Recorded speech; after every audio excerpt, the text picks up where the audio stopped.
Ayan.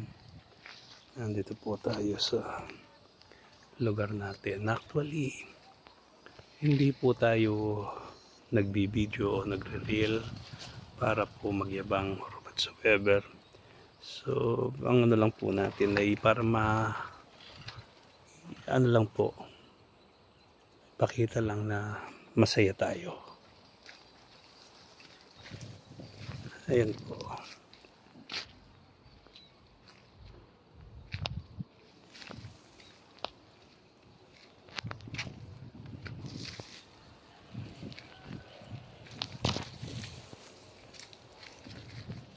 Na meron tayo kahit na papaano isang maliit na lugar na pwede po natin anuhan yung ating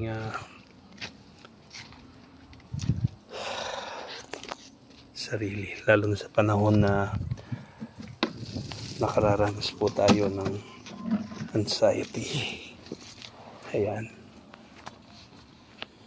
so dito lang po tayo.